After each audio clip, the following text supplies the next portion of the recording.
welcome to the best thing we watched. We've got Chris from Movies and Munchies, myself, Ruben from the Ruby Tuesday. We are doing this weekly segment of literally the best things, TV series, movies, entertainment, for your viewing and listening pleasure. Hopefully it is your pleasure. This week we have quite a few interesting topics to talk about, but if you're listening on the podcast, you should have an extra helping of entertainment news. So if you are watching this on video and you want more entertainment news, or you want to see what we think about what's happened this week in the entertainment industry sector, whatever you want to call it, give it a name, like our longest name. The best thing we watched this week, part 1.2. Then hopefully you'll find entertainment out of that. So we're going to jump in. But before we do, I'm going to tell you a joke. Oh. Yeah, it's totally not a dad joke. Oh. Why can't you give Elsa a balloon? I don't know. Why can't you give Elsa a balloon? Because she will let it go. Okay, I'll give you another one. Why do you call security guards working? What do you call security guards working outside Samsung shops? I don't know. Guardians of the Galaxy. Yeah. Gosh. Okay, if you're just tuning in, please do not unsubscribe.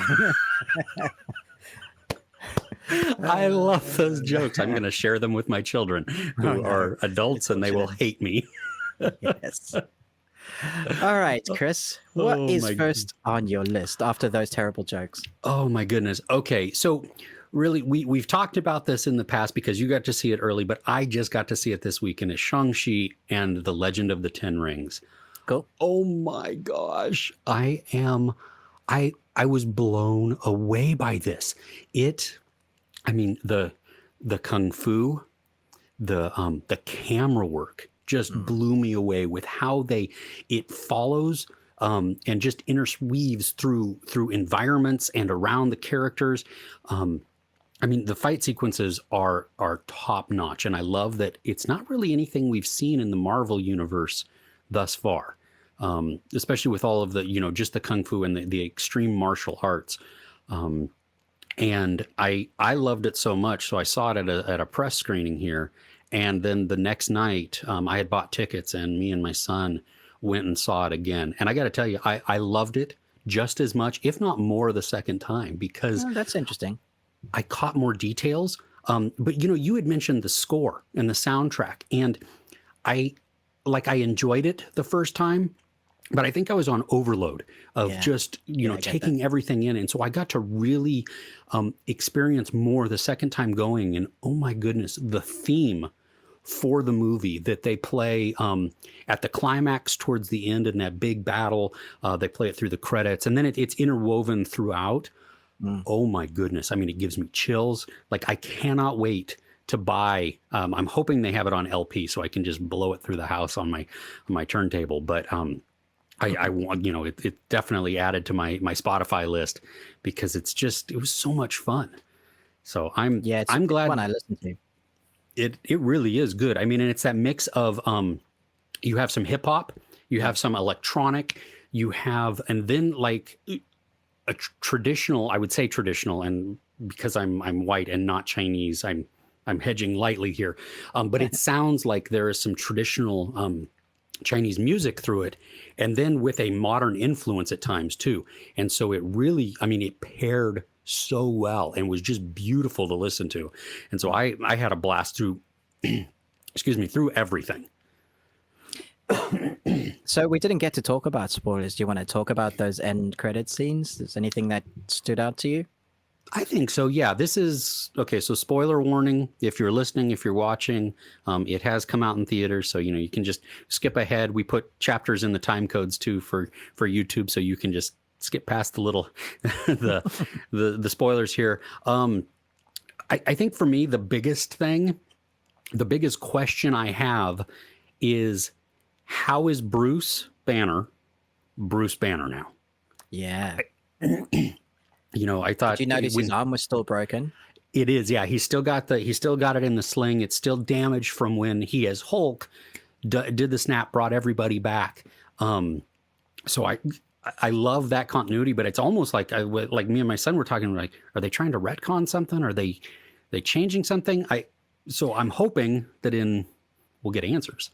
I think it's because of She-Hulk. So we have the Disney Plus series coming, She-Hulk, and Mark Ruffalo and Abomination, Tim Roth are both confirmed to be in the series. And the idea with that story is that Angry Hulk, there's a name for him, comes back. And so it would have to not to be the combination of scientific Hulk, both human, and it would have to be, the Grizzly Hulk for them to either for Abomination to fight. Although in the film of Abomination, is it me or is Abomination now the good? He was totally in on the Because I mean, it was just a setup. It was a play fight, really. Yeah, you said with Wong. Learn to pull your punches or learn to take them. So it made me think that Wong's the good guy and Wong's with Abomination. Theoretically speaking, then Abomination is no longer bad. So what happened in that story? Because Tim Roth's character, if you go back and they're saying that's canon, was absolutely nasty. He was a bad dude, bad monster. Yeah, I really hope that will. I mean, and I had forgotten about She-Hulk coming out, so I think that's a good tie-in there. So maybe as that series comes out, and that should be should pull up IMDb to see when that's coming out. But that I would want them to. Okay, so it comes out in 2022. Yeah, I want it to tie in some of those things. I want it to really to answer the questions that were brought up there. And you figure that Captain Marvel is getting a call. I mean, she gets a call, but is that from is it Monica Rambeau's character? Probably, or would it be Miss Marvel? I mean, either she could go to Miss Marvel. There's other places like because Love and Thunder is coming out as well. It'd be an interesting tie-in to have Captain Marvel there for a Let Me Help You, as well as Hulk. I wouldn't be surprised if Hulk pitches in Love and Thunder because he's been so much part of that universe now, or that trilogy at least with Thor. The last one he was one of the main protagonists. Yeah, it was almost like a Hulk and Thor movie. Yeah, exactly. Yeah, so there's a lot of times that they basically teased us on what's going to happen next with the Marvel Universe, as well as now introducing Shang-Chi and Awkwafina as their new members of the Avengers, I guess, because we don't have some of the Avengers anymore. So we need to, for Avengers 5, there's a new team that needs to be formed, and it makes sense because we're going into the multiverse now. We have the 10 rings and the power stones. That if you look into the history of the rings, they are fallen spirit warriors. They're dragons, which is why the rings were different in the animated comics. So they were rings. They're still rings, but now they're more like bangle rings, which you can use as physical power. So that's how Marvel changed them, obviously. But the essence of what the rings means, who created them, is as big as Galactus or Thanos. They have that sort of power. They're celestials, because we're going to have that next, the Eternals, and that's dealing with celestials. So I'm sure they're going to tie it in, because Fahey, he tied in Shang-Chi to Iron Man 1 with the 10 rings. And now at the end, because we got that second end credits as well. Yes, what were your thoughts on that one? Well, I loved the symmetry that the post-credit scene brings with the beginning of the movie, with her father, sitting on that throne with all of the warriors in front of her, or in front of him, and then her now. Xialing, is that I might be? Yeah, I don't even try and pronounce that name. Yeah. And just I love where it's going to go, because I mean, she's already shown that she has the capabilities to create an empire out of nothing. Yeah. And so she's powerful in her own right, but more so using cunning and brains than the fear and intimidation that comes with a superpower. Yeah. So I think it's going to be it's intriguing to figure out where will this go from here. And side note, I didn't realize this, but I think, at least according to IMDb, this was her first movie. What, Aquafina? No, Oh, not Aquafina. yeah. Yeah. I The think you're right. Yeah. the actor, and what a way to start your career in an MCU movie, but then the one that was so spectacularly good, and that you've been set up to continue on at some point. Well, there's going to be a 10 Rings movie, isn't there? So I guess she's one of the main protagonists there, leading her own title, which is great. Yeah. In the comics, at one point, Shang-Chi fights his sister, but his sister's name's Hammer, so it's like a different sister. But because they're changing things around, it could quite easily mean that one of the main enemies is his sister again, because she's taken up the mantle of the 10 Rings. And they're a terrorist organization that leads back to the Al-Qaeda, ISIS, all of the toppling governments, and now she basically has the Foot Clan, turtles. Here we go. If she changes it for the better, great. But I don't know how you can take assassins to what they were doing with her father and change them for the better. That would be an interesting way to go. Maybe helping like an Avengers type shield organization that is no longer. It could be that, but I don't see it going that way. I don't see it going that way either. I do like the idea of that, but yeah, I don't think just based on the look that she has, that this is more of a it's not a pure motive type of thing. At least the feeling that you get from that post-credit scene. I have to say, I love the fact that she put her own spin on it, and you get all the graffiti around the throne, and she'd done up the walls of this. That's fantastic, because it's her father, but it's really her making it her own, and that was great. It really was. Yeah. All right. What's top of your list? Not top of my list, but I'll choose one. Candyman. So I watched the original. I think I mentioned to you this week sometime, and just because it's been in my mind, I think it's been a lifetime literally since I've seen it. Obviously, we have the new one, and people are talking about it. So you know what? It's on Netflix. I'll chuck it on, and I got absorbed. I was like, oh yeah, this was pretty good. The surprising thing to me, I don't remember most of it because it's been that long, but I was like, when do I see Candyman? It's not until like halfway through the film, where they've been building this urban legend of the Candyman. Did you get to see him? And what was interesting, a lot of people have been complaining that it's so political, like the new one is so political with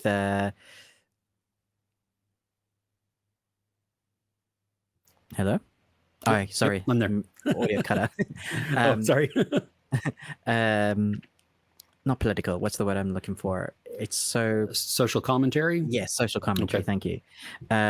But the first one was totally social commentary. It's about a white woman going into the ghettos, looking up urban legends, and she was commenting herself on how when she gets in trouble, because she's a white woman, the cops come immediately. But whenever there's an African-American person getting in trouble, they won't come into their version of the ghetto, I guess. That's what that's what a white guy would call it. But they would just say, this is where we live, man. Mm-hmm.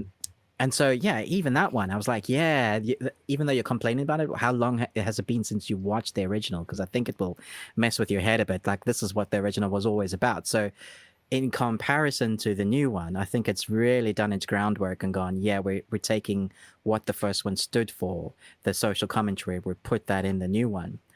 But I was surprised. I wasn't scared pretty much throughout the whole film at all. And I remember in my head going, this is terrifying.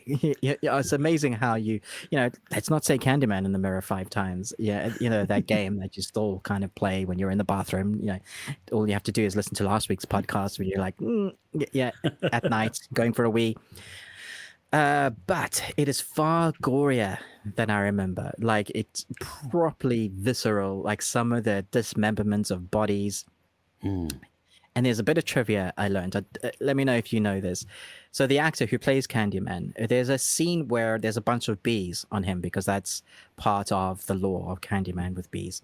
there's a scene where there's a bunch of bees in his mouth, and he actually had to have bees in his mouth, and he got stung 25 times, and he got $1,000 for each sting. So it was basically the director saying, for each sting you get, I'll give you $1,000, and so he got $25,000 extra above his paycheck for getting stung 25 times, like in his mouth or around his face.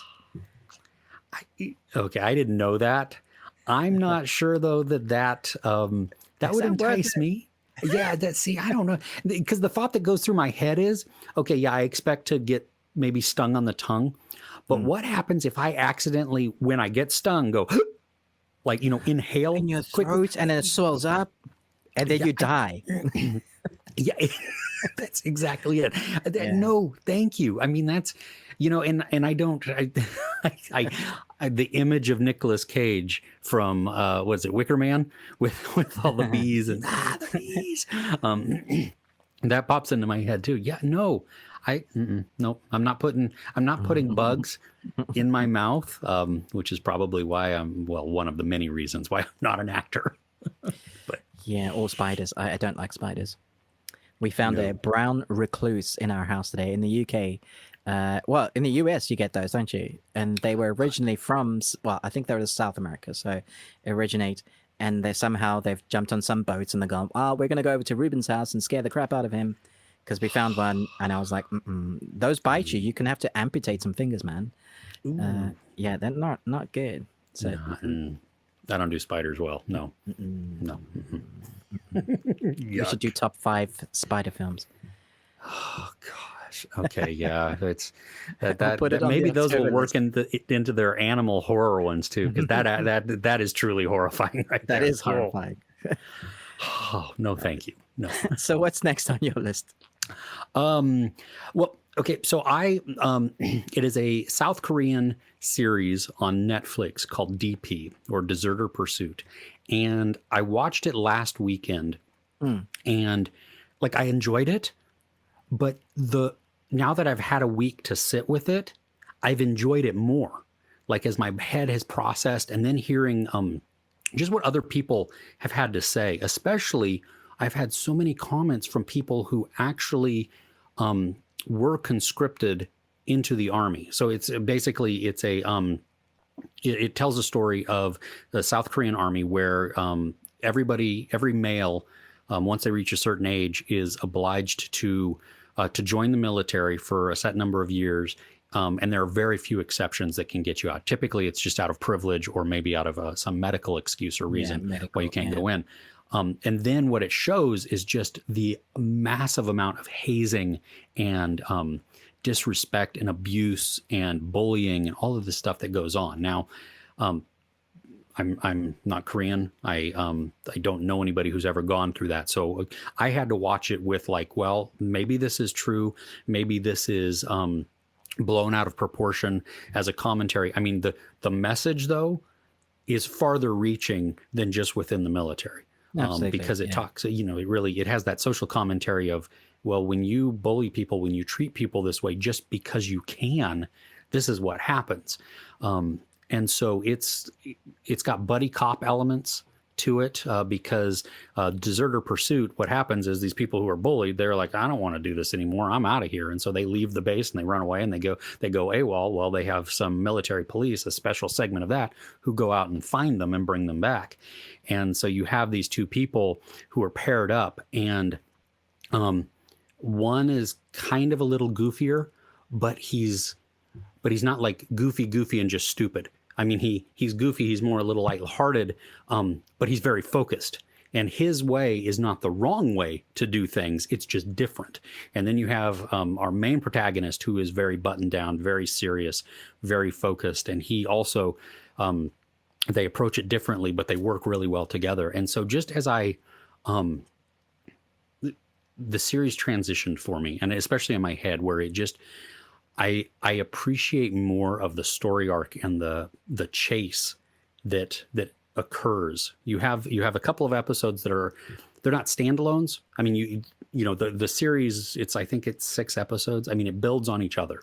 So it's not like you can just, I'm just going to watch this one episode because it's an episode of Magnum PI or something like that. No, it's telling a larger story.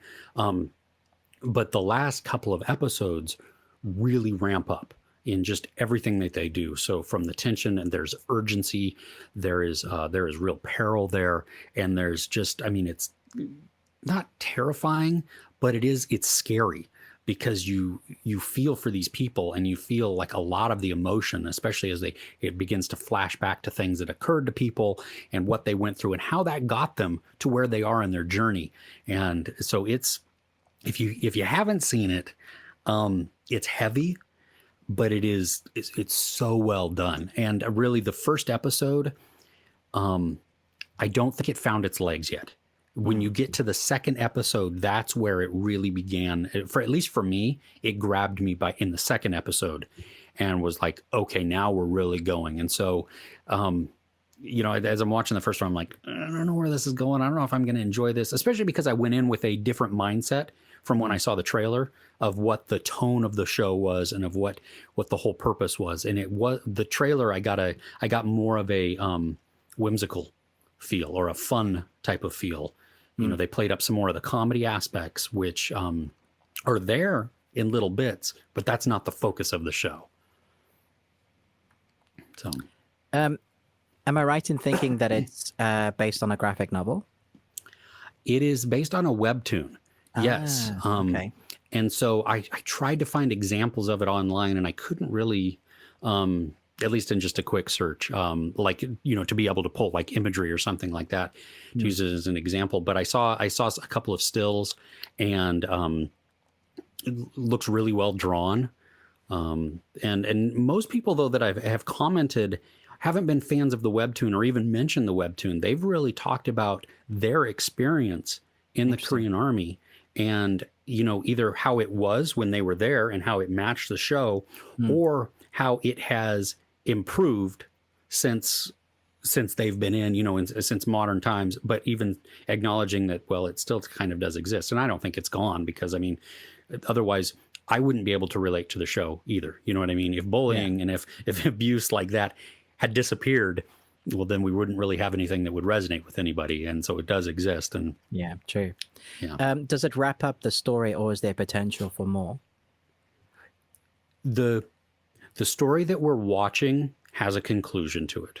Okay. But because this is like an ongoing thing, and our two main protagonists have not served out their entire time yet, okay, I could see it following again and creating some new stories.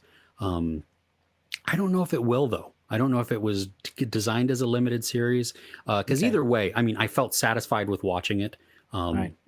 There is a post credits or a mid credits scene in the last episode, which just it just like squishes you in there and drives home the point even more. And so that doesn't open it up necessarily for a new season. It just So yes, there could be a second season. Will they do it? I don't know. Am I satisfied with what I watched as a standalone, all done? Absolutely. Wow. So my dad grew up in the time in South Africa where conscription was still in South Africa. They only did away with it, I think 20 years ago or something.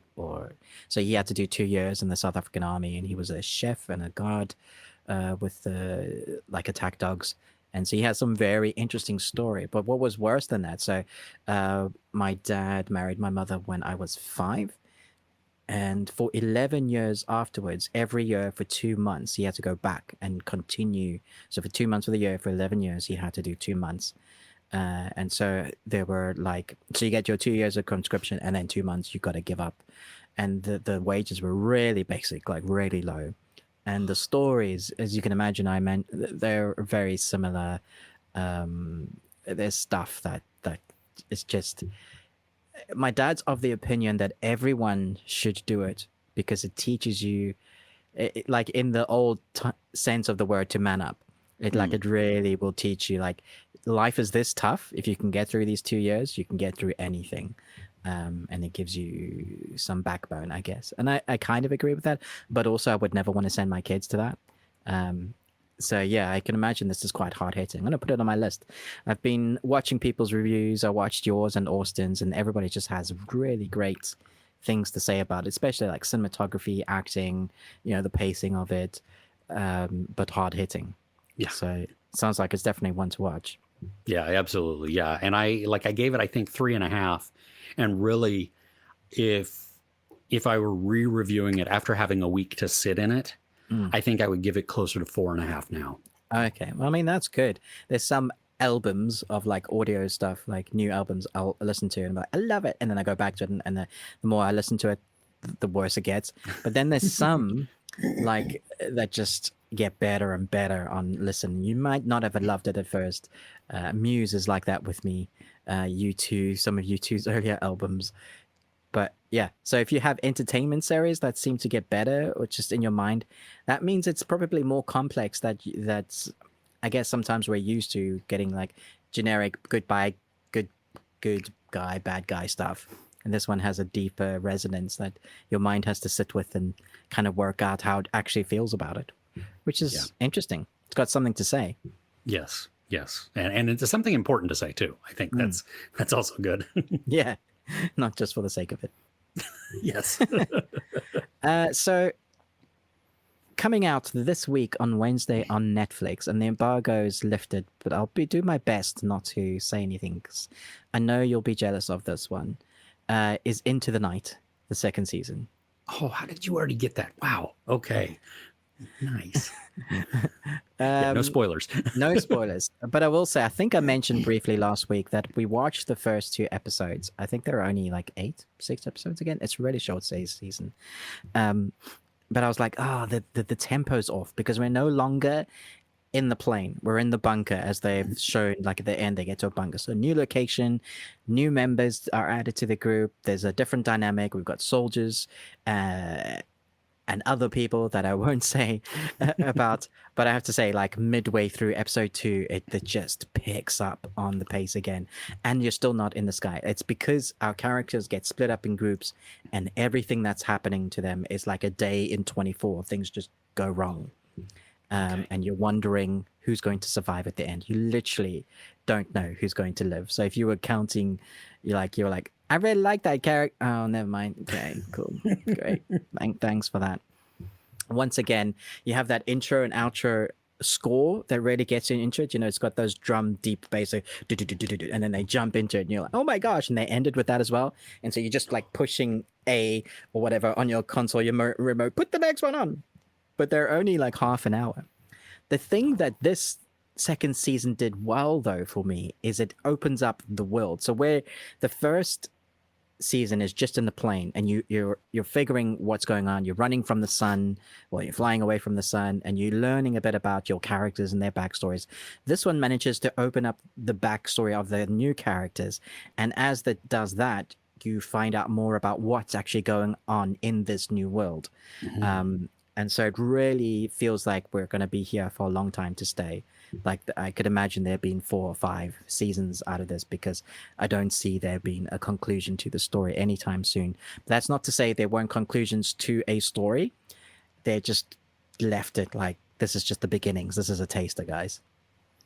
Do you get the sense that you want it to continue for maybe 3, 4, 5 seasons? Absolutely. I feel like they've started so much. I have all these questions that I want answered. And I feel like if they answered them really quickly, it would just feel rushed. Okay. But at the same time, they need to keep me invested in what is happening.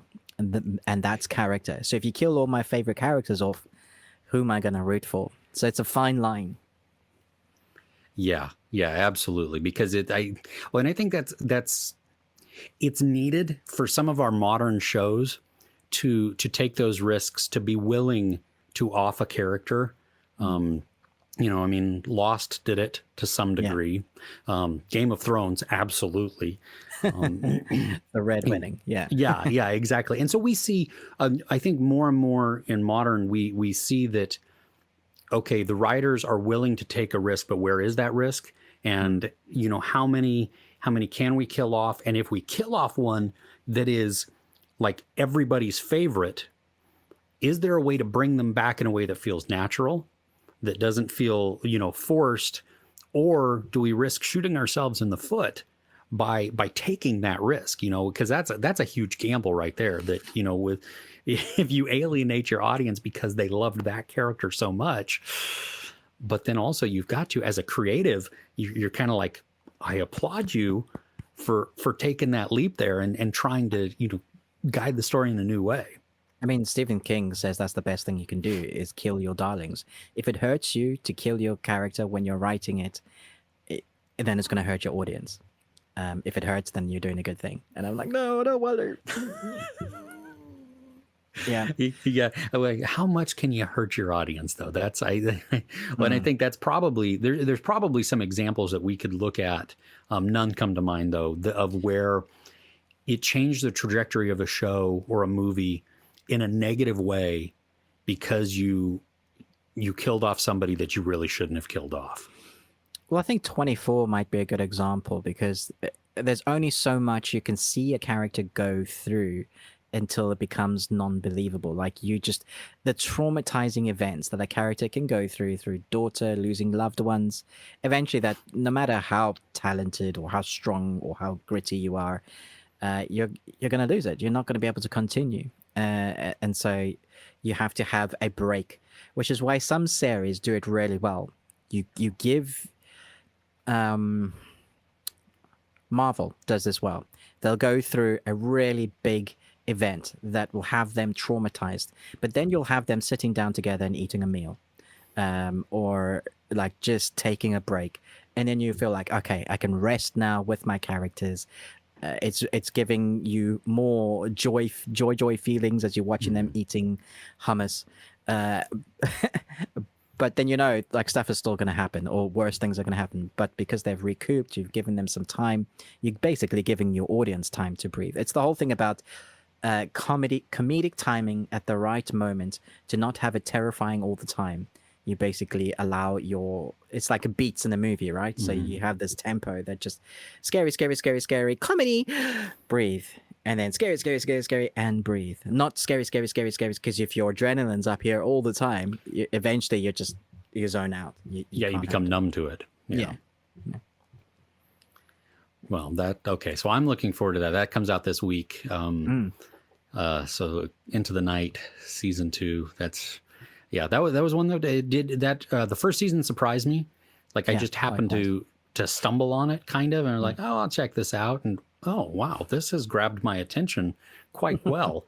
And okay, good. I'm glad to hear that it is still something it maintains its momentum and really has a trajectory that feels different. Like we want to follow it. But it's great. Yeah. Okay, good. Well, speaking of putting our characters in peril, I know you watched it yesterday. I watched it finally. Money Heist. Part 5, Volume 1. Now, I think we should stay away maybe from spoilers just because it just it's came so out. Brand new. Yeah. Yeah. So we're going to stay away from spoilers here. But how did you like this? Like I loved, and I tentatively love where this final part is going, because they've literally given us only half of the season. Yeah. So they have the potential to just screw it all up and make part 5 not end well or not wrap up well, which then ruins everything. So, but I loved, at least right now, I loved the beginning. How did that resonate with you? Yeah. So I thought the action was incredible. Like the way it was filmed and shot. I know some people just thought it was too much. I loved it because we've had the previous 4 seasons, and there's been some seasons where they've had a lot of backstory building and it's been much slower, so you've had some action. But I thought the first 2 episodes, they just went for it. They just, oh yeah, remember when? Yeah, now that you experience everything that happened in season 4, this is the repercussions for that. And I thought, bloody hell, okay, how is anyone going to survive this? Like, I know the professor has a great plan, but right now it looks like you're all dead. Because talking about 24, it just felt like every plan they had, they'd fix one thing slightly and then 7 things would go wrong. And I was like, but then the 3rd episode had a bit of a dip and it was more backstory building. I didn't mind the professor's backstory I thought that gave him some weight, but I noticed a lot in the comments that a lot of people were asking for some of the other characters to have more screen time, which they didn't get. So that was one negativity. I can kind of understand that. I screamed at the TV when the episode 5 finished because I'd I did forgotten. too. And I was like, no, you're leaving me like that? No. And I was a little bit heartbroken. I'm not going to say why. Yeah, yes. I saw it coming and didn't want it to. That's Exactly that. Yeah. yeah. Yeah, and I agree. I think the action was wow. I mean, it harkened back to I think it was the end of season 1, part 1, or the end of part 2, where they're down in the where Berlin dies. I think we can talk. I mean, this is That's way back. much part early. Yeah, with that big gun that they have, at the vault, and it's just the camera is pulsing with all of the gunfire and everything like that. There were sequences in this where it was just like that, where I was like, oh my goodness, they are just, it is all out craziness with the action. And then so for me, I'll ask the question, and without like going into too much detail, but as we do, we get to see, some backstory on, or at least flashbacks that still bring in our previous characters, even if they're not part of the necessarily the heist right now. They were part of the characters' lives, and so we get to see some. And there's that flashback that happens, and I think it's episode 3, maybe, that was like a majority of that episode was flashback, and it was going on in Denmark, I think. Yeah. Did I miss something, or did that not have its point revealed yet? No. Like, I felt, whenever there was flashbacks, I was thinking, but that doesn't, I mean, I know what you're doing, but that still doesn't really resonate with what's happening right now. Because we understand a lot of our characters already. There's almost no need for all that flashback. We're invested in our characters. So are you just padding, or is there going to be a reason for it? Yeah, well, and because in the past, they've shown these backstories and these almost new mini tales within the episode, because they relate to an event that's coming. You know what I mean? Like, it presents like the twist or something like that. And so when episode 5 ended, I was like, well, wait a minute, what about this? You introduced this, and you gave quite a bit of screen time to it. Did I zone out for a second? Did I miss what the larger purpose was for that, or what? I don't think they revealed anything. I mean, like I said, there was quite a bit of stuff with the professor, and I felt like they were just building his character, or giving us a reason why he does what he does now, or how he is the way he is now. I was like, okay. And then there were obviously a couple of other characters, which I won't spoil here, but I thought it was great. But like you said, there is definitely a possibility that they don't end this, don't end it well, which would be really sad because of the fan base. What we've had so far, right? Yeah, it's been awesome. I particularly, like, my lowest season would probably be the last season, although I still loved it. It's like saying there's a bad Marvel film. Like, I love all the Marvel films, but if I had to rank them, there'd be others, like Iron Man 3 would be way down there. I like season 4, but I don't know. I think, at least right now, and we hold part 5 kind of just off to the side a little bit there, but I would agree that part 4 was probably would be at the lowest of my ranking too. Even though I still loved it, and I love, I love the writing, I love, all of that. So I'm really hoping that they, knowing that this was the final part, that they, that the show is coming to a conclusion, that they had that in mind when they, you know what I mean? Like this isn't something that all of a sudden it says like, well, hey, you're canceled, and they're scrambling to do it. It was more of like, this is where we're leading. We're done. Yeah. So stick the landing, hopefully. I mean, for example, I've got screeners for Lucifer season 6. The embargo's not up, but so far, I think I've watched 2 episodes, and my heart has sunk a bit because it's not where I wanted it to go. And they've done the thing which I was hoping they weren't going to do. Like, I'm a bit tongue-tied, but so there's definitely a possibility, because they got picked up by Netflix. They got another season, and then it was cancelled. And then Netflix said, "No, we'll give you another season." And then they got more episodes, and so we're getting 2 lots of Lucifer. I think 10 episodes, and then 8 is like an 18 episode season or something. But they're splitting it in half, and it feels like padding so far. They're not willing to move the plot along, but they don't really know what they want to do with it. It feels like the beginning will be arc, the end of the episode will be arc, but the stuff in between will be shuffling around the players and maybe giving Lucifer a the detective stuff that they're gonna try and put in. But now we're just gonna put all the god stuff to the side. That's kind of what it feels like. So going back to Money Heist, I really hope that's not what's gonna happen, and they're able to find. I'm sure it's gonna be great, but there's definitely a possibility of that it's not. They're like, oh no, please stick the landing, please. Exactly. Well, and it's we have to wait till December now. For, that's why cool. though? Like, why have they done that? Are they not finished filming? I thought it was just out of a maybe to milk it a little bit longer. You know what I mean? That you can, for part 5 drops. Part 5 volume 1 drops, maybe the hype from that entices new viewers to start the series. Yeah. And then that allows them to catch up, because most people don't watch at the ridiculous speeds that we do of and not speeding the watching up, which I know you can do online, which is weird, but just we binge an immense amount of content in shorter periods of time than our regular, just average casual viewer would do. So maybe that gives them the opportunity to catch up. So when December comes along, they have, and they catch it when it premieres. For those of us that are fans of the show, it's just aggravating. And very much so. Stop, Netflix, don't do that. Give me all of them now. 5 episodes seems odd as well. It's not a British series, so you don't need to make them tiny. And even British series that are tiny are 6 episodes minimum. So it's 6 to 8 episodes normally is like the full season. Well, and they're longer more often than not too.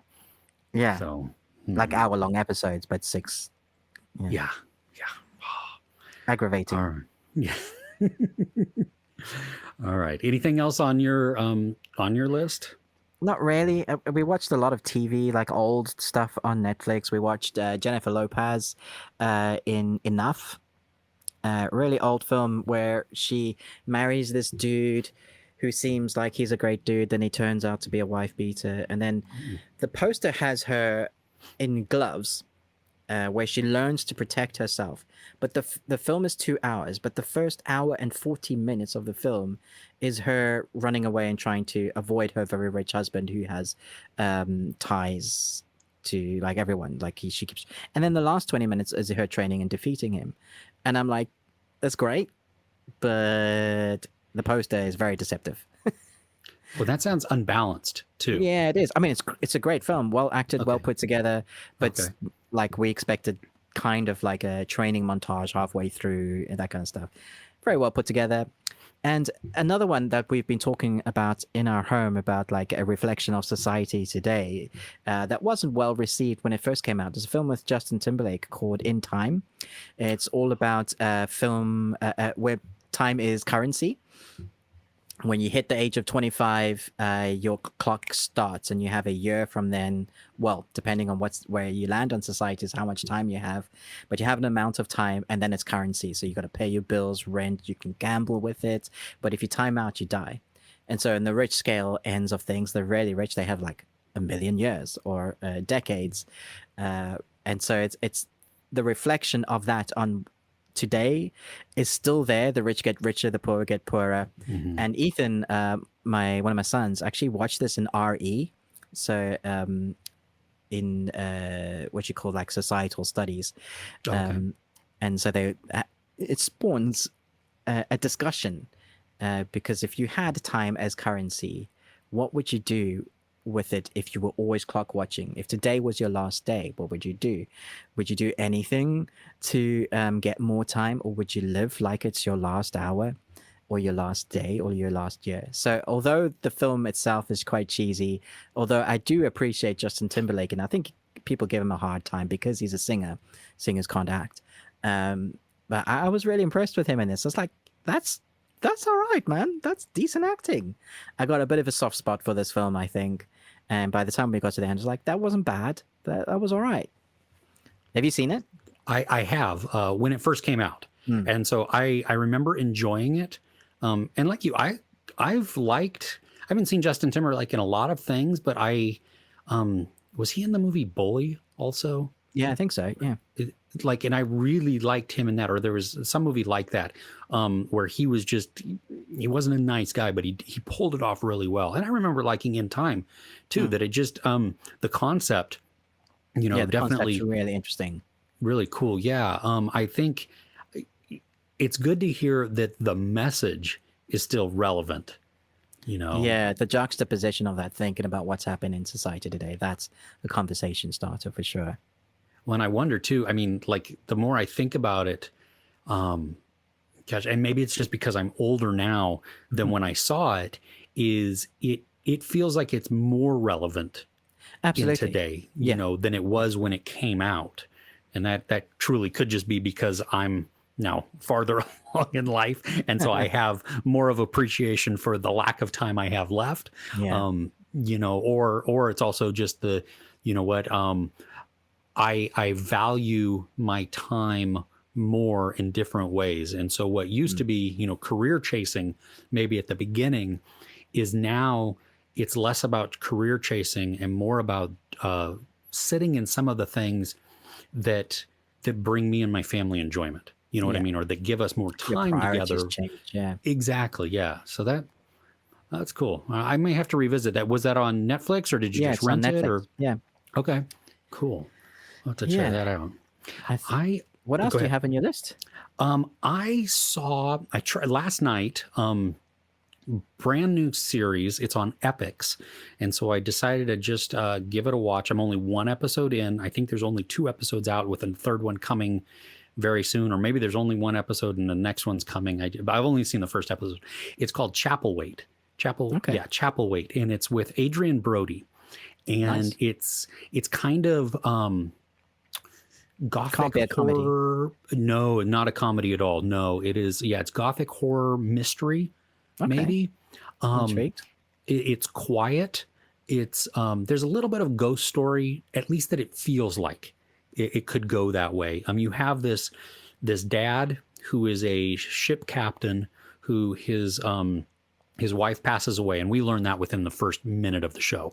And so he has these 3 children, and they decide to he decides to take them off of the boat to then go live on land, to give the children a proper just upbringing, where they can interact with other people other than just the ship hands and stuff. And so they go to this house that he has inherited, and then odd things kind of happen.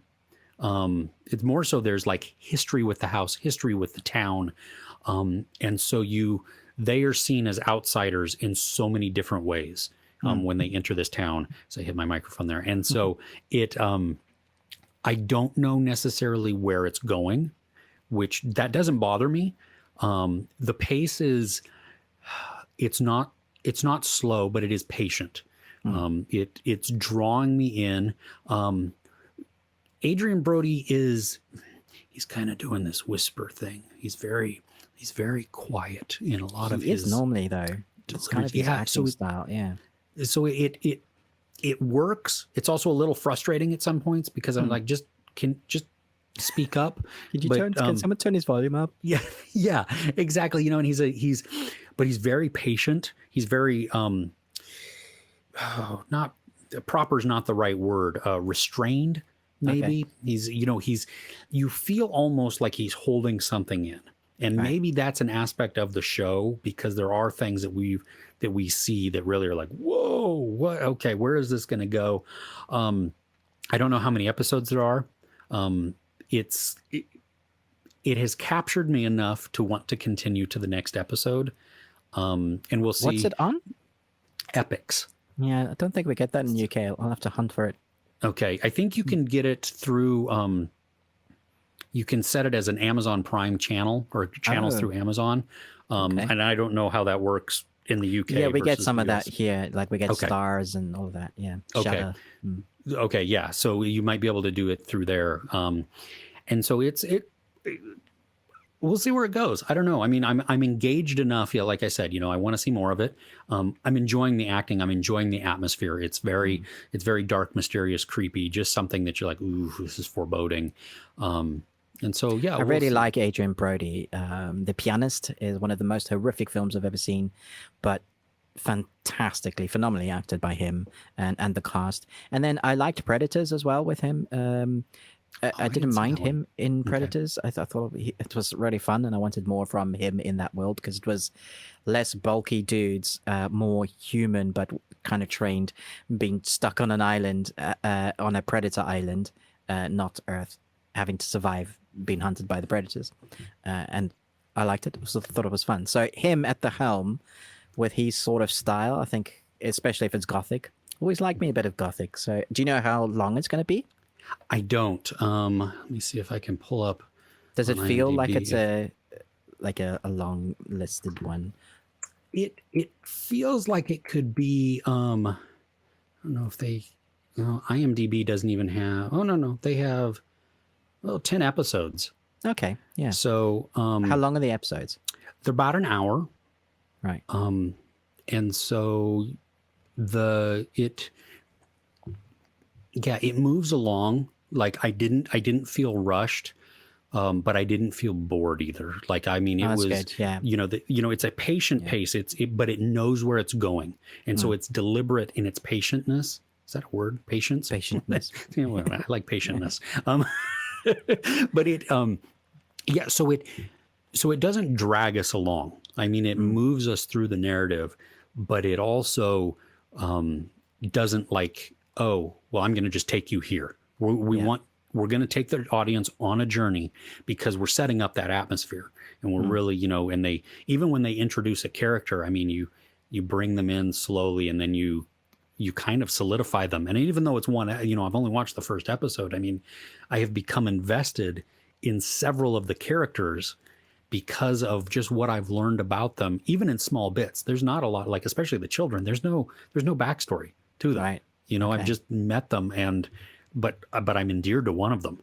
And so it's, we'll see where it goes, but I'm definitely, I'm on board for it right now.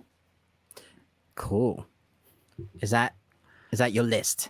That is my list of the best things I watched this week. Yes. Cool. Well, if you're still here and you're watching, congratulations. If you've ever watched Chris's channel, The Movies and Munchies, there's a reason why it has Munchies at the end, because occasionally you find really random bits of food and you'll be like, you eat it. So I've got a surprise for you, Chris. Yeah. So this random thing that I'm going to show you here on camera is called a chappie, and it's from South Africa, and it's one of the things that children grow up with. As you give your kids like 20 cents back in the day, way back in the dark ages. You would give them 20 cents and they could come back with like a handful of chappies, and it's chewing gum, but each have different flavors. And like, if you ask anybody in South Africa, it's like it's a generational thing that jumps to all generations. Everybody knows chappie. And on the back of the wrapper, so here is it gives you information. Let's see if I can find this.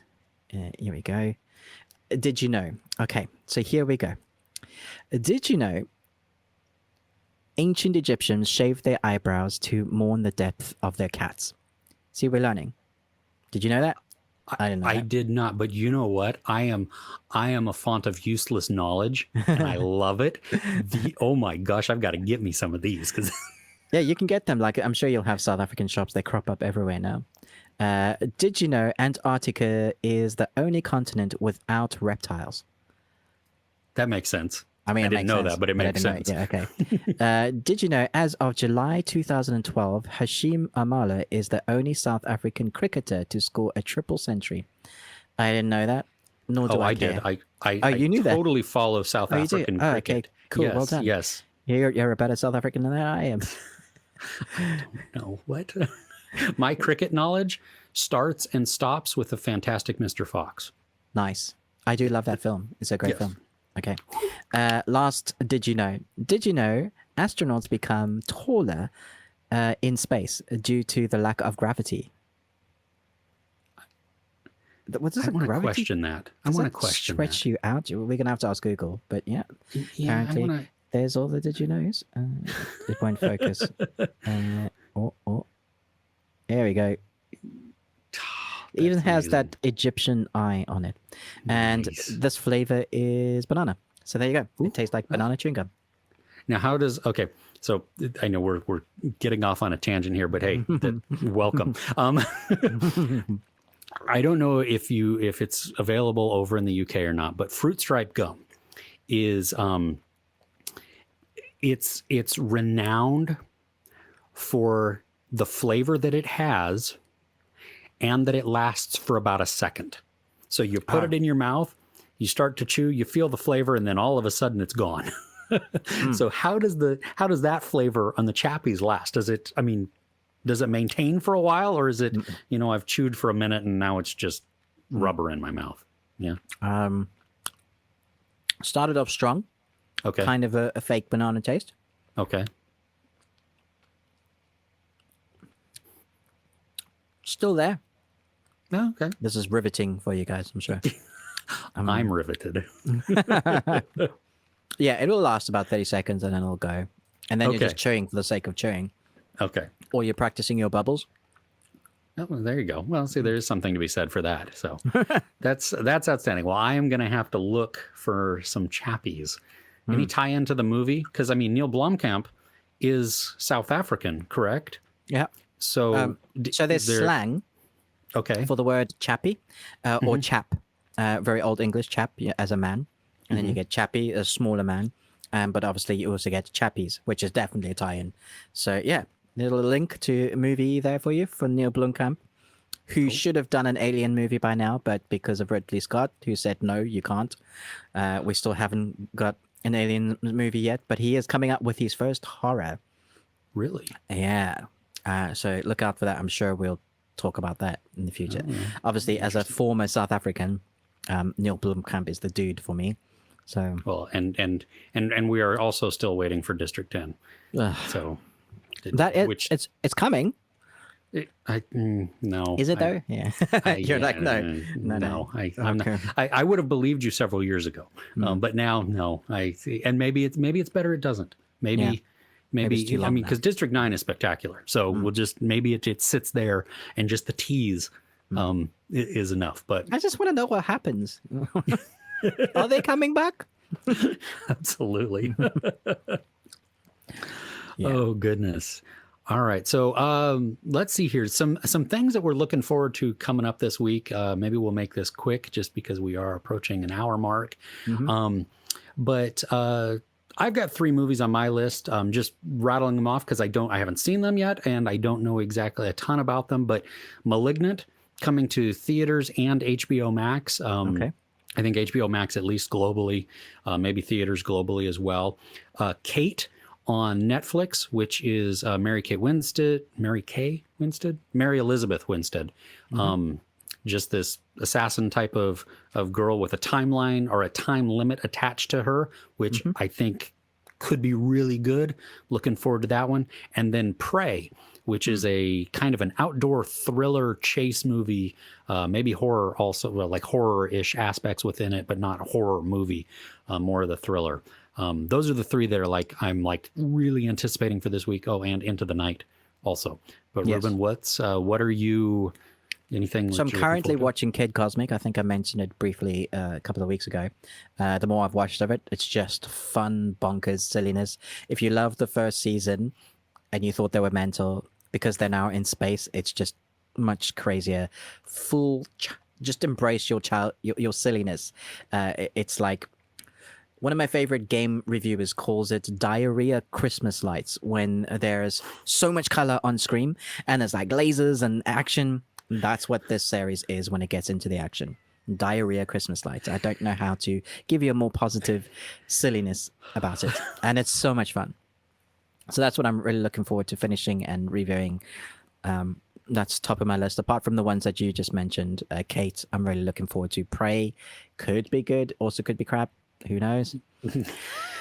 Yeah, with these things, I'm don't know what to do about Lucifer. I'm not even sure I want to watch it anymore. So we'll see. Yeah. Okay. Wow. All right. Well, for you on YouTube, we want to, hey, thank you for watching the best thing we watched this week. You can find, obviously, Ruben at the Ruby Tuesday. Links to his channel to subscribe are down in my description. And I'm Chris with Movies and Munchies, and links to mine will be in Ruben's description there. If you haven't subscribed yet, please do. We put out a decent amount of content, typically spoiler free, or at least we give you spoiler warnings for everything that we review. And if you're looking for a way to listen to us as the podcast, to even hear the new stuff that we are going to have coming up that is exclusive to the podcast. Right now we're on Spotify under the best thing we watched this week, but we are also coming to basically every platform, most every platform that you could listen to your podcasts on. It just takes a little bit for that distribution to go, so that we would love to have your ears there as well. Take us on the go or whatever. And we put out the new episodes each Sunday. Yep. And so that way you can tune in and look forward to new ones. So I think for YouTube, hey, thanks so much for watching, and we'll see you again next week.